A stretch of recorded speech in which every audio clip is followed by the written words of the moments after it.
Greetings, everyone. This is Virtuous Roots, where we reclaim virtue to bring it to our home and yours. And I'm Thomas McCuddy. I'm Thomas Quackenbush. I'm Nick Wiegand. In today's conversation, we're going to focus on kind of these bumper sticker bad ideas like you don't owe anyone anything and just these other kind of destructive mantras. I wish we could do every single one of them that was out there, but there's a lot of really bad ideas. And it's funny because a lot of the times people even kind of try to take these ideas and attribute them to Christianity. Mm-hmm. And I think that's where it even gets more destructive is when Christians are saying these things and they somehow think it's godly. It's that meme culture where we're sharing them on social media. And so I see it and I try to respond and corrective, but then it like appears again. Someone else has it and someone else has it. And it's just like, and so eventually sometimes I see people, they'll actually create the anti-meme. They'll actually correct those kinds of things. And there was a guy, it was, I think, was it Tim Stratton, Red Pen Logic? Mm-hmm. He actually he made a whole thing where he would take those and he would use red pen and he would go through. Great. Yeah. Yeah. So he's hilarious. Yeah. I don't remember one of those brilliant minds said, just called it TikTok theology. Mm-hmm. And so people are like, developing their entire theology, all their theological ideas based upon those short form TikToks. Mm-hmm. So this first one, you don't know anyone anything. I'm gonna reference Romans 13:8, is because it starts out, owe no one anything, except to love each other. For the one who loves another has fulfilled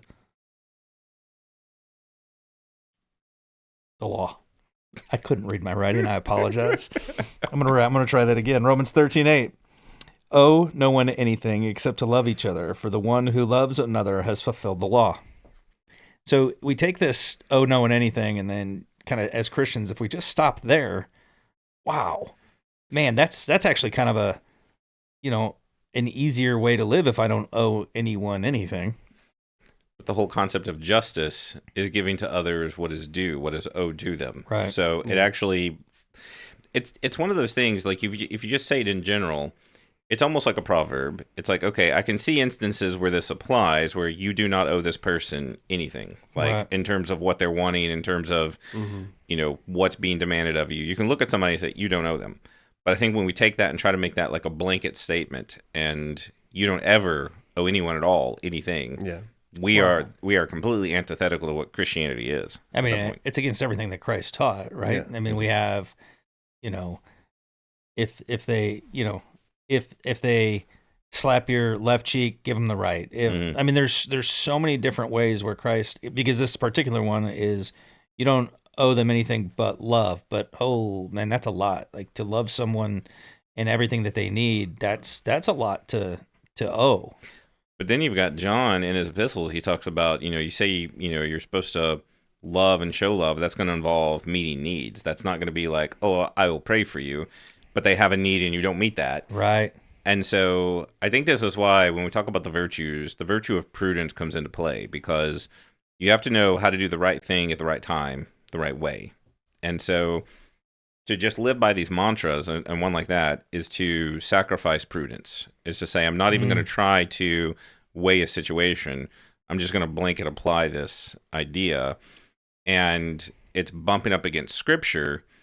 But I also don't want, I think what happens is we knee jerk, and it's like, well, we owe everyone everything. And it's like, no. Right. Yeah. That's not the case. Well, you just said you don't, you'll pray for them but not meet their need. And I think using cultural logic or, like what we deal with today, there's a lot of people that I genuinely may ask me for something. And, technically there's no way, I may have never met them. I don't owe them anything. But I owe Christ obedience and everything that he has done for me, and he has told me to love them. So I think if we take this idea of, you don't owe anyone anything, whilst that might be true, you don't owe someone your time or energy, you owe Christ everything. Yeah. Mm-hmm. And he has told us to love each other. And I think it's hard. Well, I also think of that verse as being like a kind of act of civility and being able, if you don't put yourself in debt of others in some sense, like where you do owe people things, like whether like temporal things, like just our time, our money, our resources, or whatever we've borrowed or whatever. I think that, and when you're in that state of debt, you have this, obviously your conscience is being weighed upon, but also the relationship with that person has some sort of roadblock in between you because there's a debt that's not been paid. You might think of those as those contractual debts. Like that's where you've put yourself in that place where when you have that freedom that you can meet a need and you can show that love, and there's that sense in Christ we owe, and we can give more from the sense because I love rather than I want to avoid the punishment that's going to come. Yeah.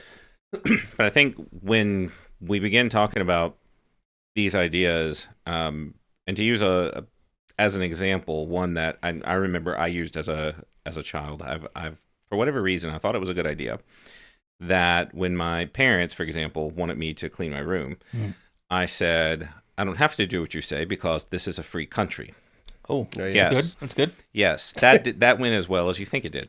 So I learned valuable lessons that day about not just American government and the limitations of that ideal that we have in our country.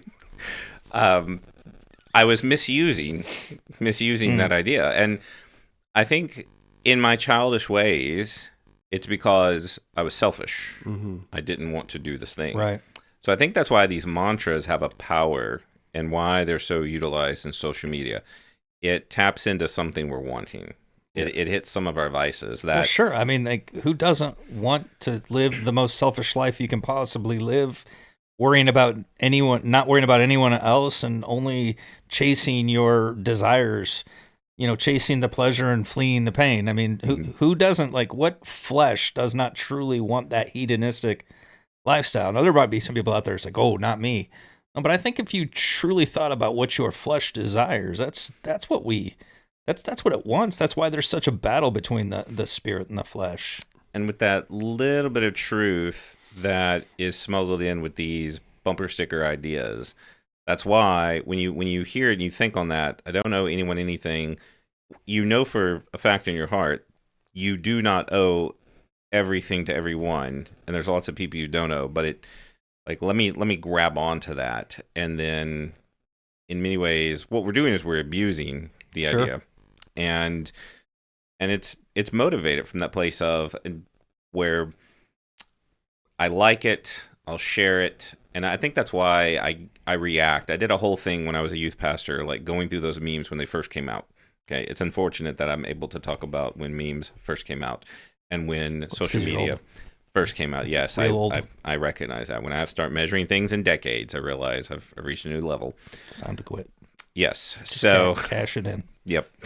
So what was it like when the first meme came out?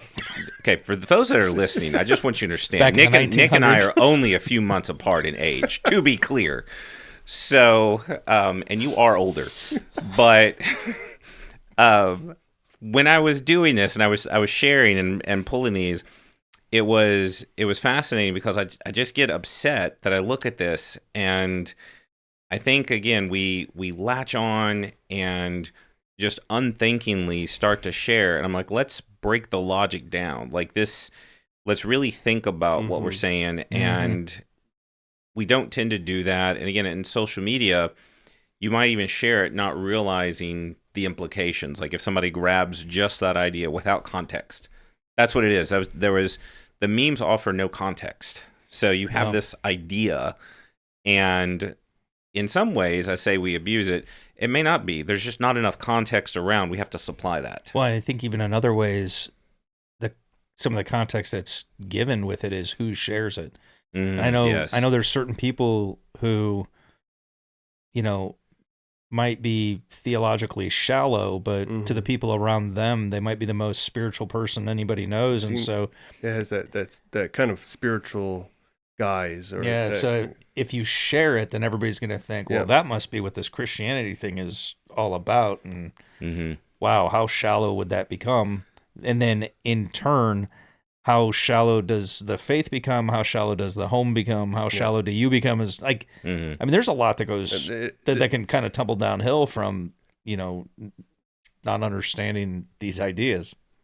I think like also I've seen on social media where people will share those memes and like these ideas, like you don't know anyone anything, and the context, I know what's going on in their life, and it's almost like I know who you're talking to when you share the meme. I know that there's that too. Yeah, I think that's also why these ideas are dangerous, because if you're upset and you see this idea, you're like, well, let me share this. It's like passive aggressive memery. Yeah. If we can Dude, create there's some so words. much passive aggression on Facebook. Well, and there's also this idea that when you're sharing that meme, it's like you're like making a statement, and you're just like, this is what I believe, and I'm going to put this out there.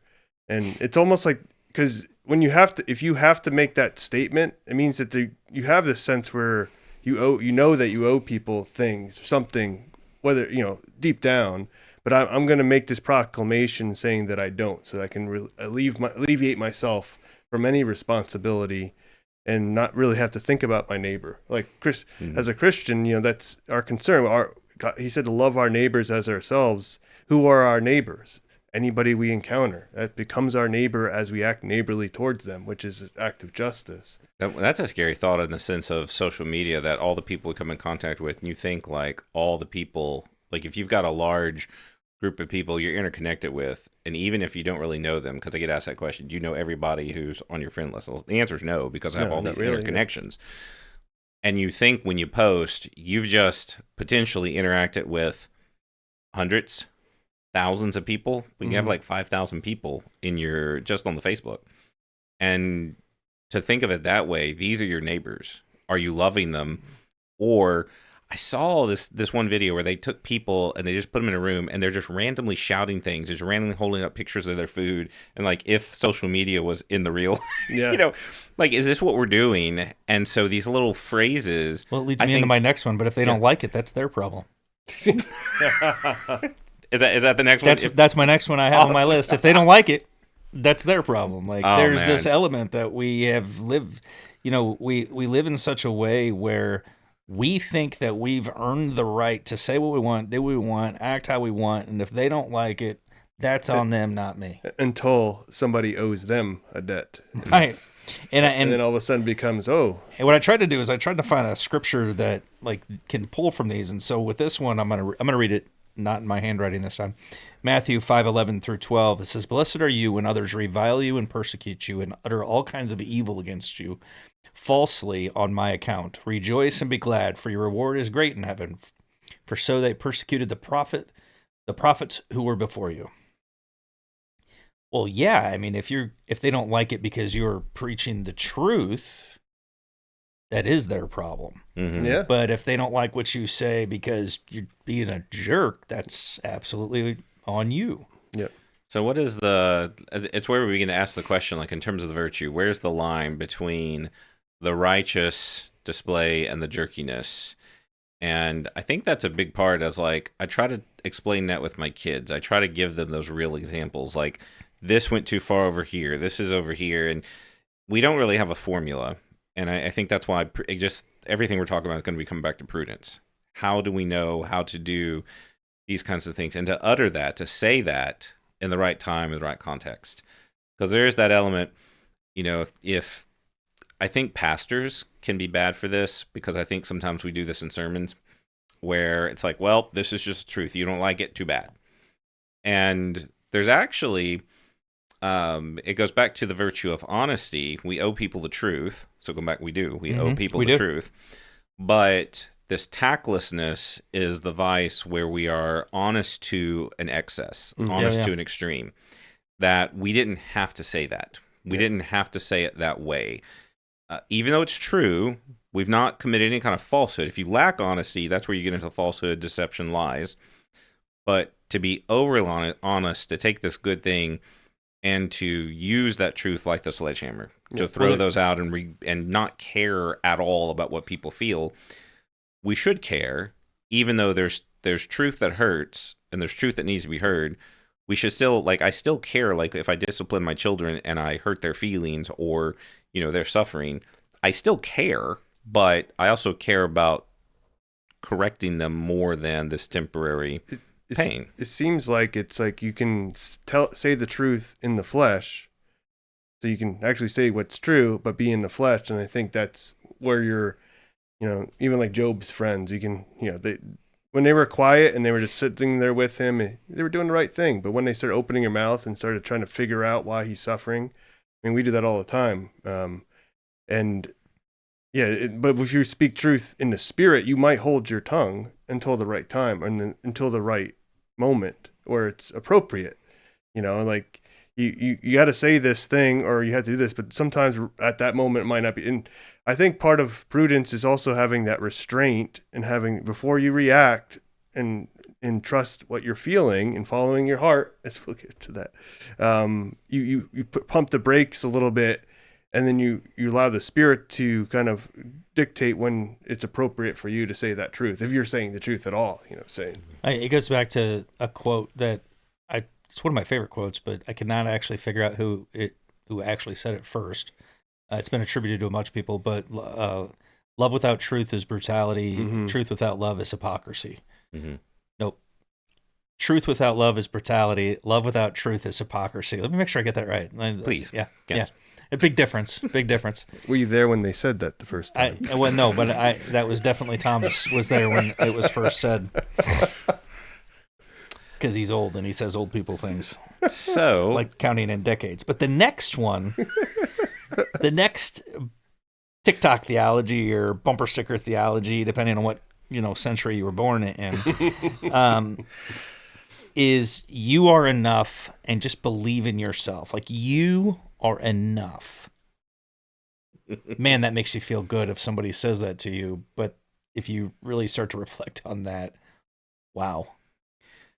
Well, and I think theologically, this is the danger, is because I was watching a video just the other day, like a few days ago, and it was a guy who was basically saying that God owes me salvation. He owes me forgiveness simply because I am and because I exist. And he was, because wow, that real, true, self-centered God owes me. And that's in the sense when we're saying I am enough, and we've even got songs that will communicate this idea, almost like that God owes. We dip really close to that sometimes, and it's from this idea, and there is, in cases of certain relationships, we have done enough. It's the fact that we're there, but in relation to God, it's the exact opposite. It's literally that. It's literally the antithesis to Christianity. Like, yes, you are not enough. That's why Christ is so important, is because you cannot do it. Yeah, because when you think that for a long enough period of time and realize that's like the whole coming to Christ, like path is thinking that you're enough, trying to bear the burdens only Christ can bear, and then coming to the end of yourself, realizing that you're not enough. So this person just, they think really highly of themselves, or they're trying to encourage other people to think highly of themselves when it's a kind of nice sentiment, but sentiments don't save. If you read Ephesians 2:10, it says, "For we are his workmanship, created in Christ Jesus for good works, which God prepared beforehand that we should walk in them." I mean, that sounds pretty good. Mm-hmm. But then, we have, I know I get in trouble sometimes for like actually pointing out to specific pastors, so I won't do that. But we have pastors who may start out in one place, but end up preaching sermons saying we are gods, or you are a god. Like, that's what you're leading to, is we're glorifying self in most of these instead of glorifying him. It becomes a big, big problem. And I think the reason for some of the oscillation back and forth, because we read in Scripture the value we have, the fact that we're loved. Imago Dei, made in his image. We're adopted. So we don't want to minimize that. But the sermon I heard this last Sunday, I was up in D.C., and a friend of mine, is preaching on Colossians 1:13 and 14. And he's talking about how Paul is thanking God for being rescued from this dominion of darkness. And the whole point of his sermon in these two verses is that the more we thank God, the less we're going to fall into error, the less we're going to drift. And so I think that's why when we start thinking just about how good we are, we forget where we've come from. We forgot where we were going. And if we just focus on our sinfulness, then we ignore the redemption. We ignore that calling. And so, again, this is why as we raise our families, learning how to go in the middle between these extremes. That's the place where the Christian life thrives the most. And this memery tends to draw us one way or another. Yeah. Well, let's kind of turn that a little bit. In my BC days, before I was saved, as a dad, one of mine was, my kids don't live, or I don't live in my kids' world, they live in mine.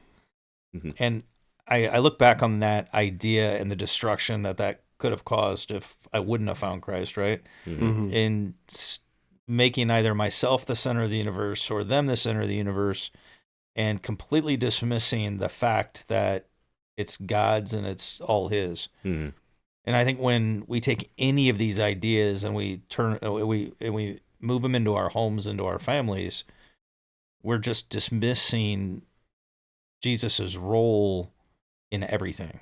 And true. we then pass that on to our children as well and create selfish little monsters. Yep. And it's good to have principles that guide our home, but those principles manifest in certain contexts. Yeah. So that's why there is an element that you want to raise adults.